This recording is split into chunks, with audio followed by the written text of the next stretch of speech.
Hey, what's up, everybody? It's just Charles Sebastian, and welcome you guys to another episode of the DREAMERSPRO show. We cover everything from sports, hot topics, classic debates, and entertainment. And we give you guys a fresh perspective on things and how we see them. And today we got a show that's going to piss off a lot of people, but I don't care. I don't care. But before we get into it, please make sure you like the video and subscribe to the channel. So yesterday, look, guys, I watched that game between the Lakers and the Utah Jazz. And any Laker fan that watched that game and came away from it feeling or beating their chest like we did a great job, you're lost. Okay, we won the game, but it was nothing to celebrate. Guys, we barely beat one of the worst teams in the NBA, in the Utah Jazz. One of the worst teams in the Western Conference. Last time I checked, I think they were number 11th or 12th ranked team in the Western Conference. They're horrible. And if you watch that game last night, you will know that the Lakers won by sheer luck, because Utah is a horrible team. They take bad shots. They can't really shoot. They play hard. They have a lot of young guys, but they're not a great team. And their record is a reflection of just how poor they are as a team, right?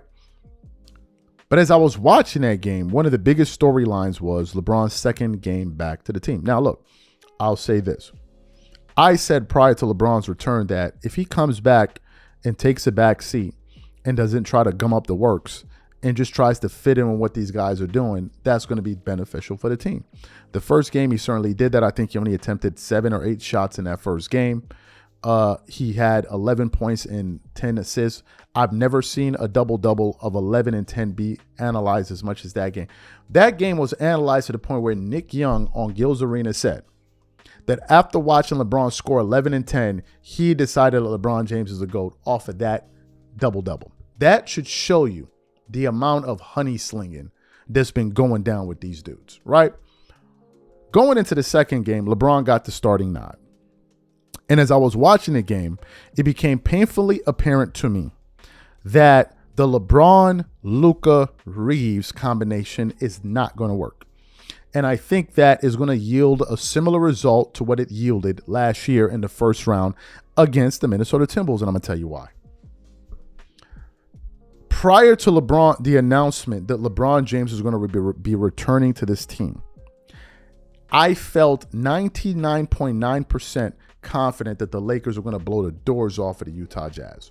I believe that the Lakers are that much better than the Utah Jazz. But seeing how they struggled last night made it clear to me that I've been right all along. Now, I know some of these LeBron supporters, these guys on the internet, are going to be there pissed off watching this video. You kiss my ass. Okay, how about that? All right, y'all can go sit down somewhere, get a jar of honey, and have a nice evening. All right, I don't care. And I got some data that I want to share with you guys why I think that there is a disaster looming if this thing doesn't get rectified immediately. But before we even get into that, today's video is brought to you by our sponsor, PrizePicks. PrizePicks is America's #1 daily fantasy sports with over 10 million members. PrizePicks makes it easy to get real money action on the sports and players you love. You pick more or less on at least 2 for a shot to win up to 100 times your cash. For example, this week I'm really looking forward to some of these upcoming games. This week I'm picking Stephen Curry for more than 29 points. I'm picking Kevin Durant for more than 27 points. I'm picking Giannis Antetokounmpo for more than 12 rebounds. And I'm picking Luka Doncic for more than 8 assists. If you're like me and you like to play it safe, you'll love PrizePicks' new feature, Flex Plays. It's the safest way to play. You can still cash out even if your lineup isn't perfect. Plus, you can double your money even if one of your picks doesn't hit.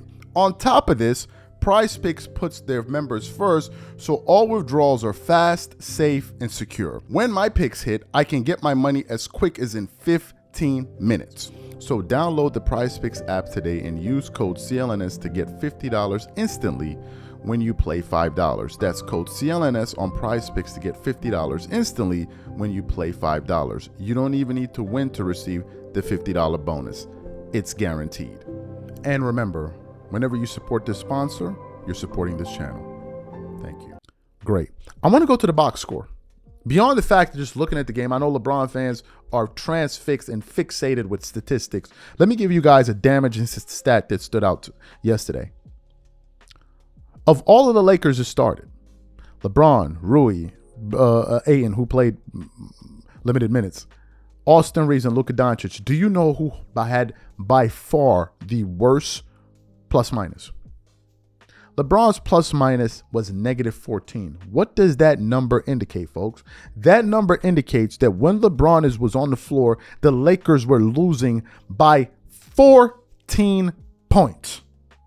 Now, I've been one of the advocates and proponents that said Marcus Smart should be starting. I like what he gives the team in terms of his defense. He's their best perimeter defender, so having him in the starting lineup would seem pretty rudimentary. You would think that you would want to have your best perimeter defender start in the game, but for whatever reason, they decided to not do so. Marcus Smart played 17 and a half minutes. His plus minus was 18. He had the highest plus minus, which means what?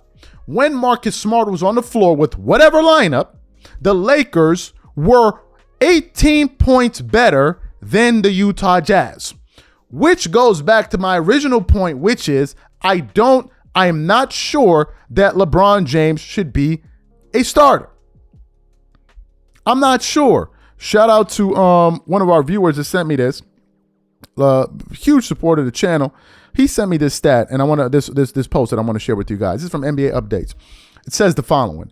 During the fourth quarter of the last night's game, LeBron James went to the bench with the Lakers up by only 5. He came back into the game when the Lakers had opened up a 12-point lead. The Lakers went on to win by just 2 points. LeBron was a team worse. Do you guys believe that this will be a reoccurring issue with the Lakers, or they will figure out how to reincorporate the king?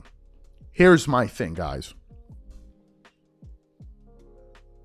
As somebody that didn't really pay attention much to this team last year and is paying much closer attention to this team now, it has become clear to me that having LeBron, Reeves, and Luka on the floor is a disaster defensively. They couldn't stop anybody yesterday. Utah was just missing because they were missing. Had nothing to do with the defense these guys were playing. And when you have 3 people on the court that are not good defenders, you're going to lose. The Lakers struggling to beat the Jazz by 2 points is shameful. It's shameful. So I'm still standing by the notion that Marcus Smart should be in the lineup. And I believe that having Luka, LeBron, and Reeves is too redundant. The Lakers were already a middle-of-the-pack offense without LeBron James. So I don't think you need all of this scoring, but it's too redundant. And more importantly, these guys don't play defense. They don't. Luka's shooting 31% from the 3 this year. Reeves is shooting 31% from the 3 this year. So it's not like as if these guys are just, playing their best ball, but you do need a defender.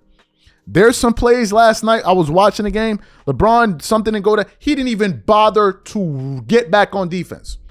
He just stood there. That's not going to work. It's not going to work when you start playing against some of the better teams, like the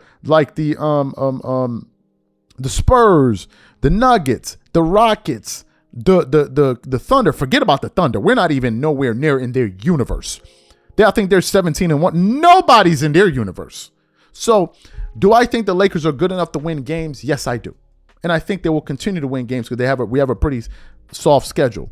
But boy, let me tell you this. We better figure this thing out.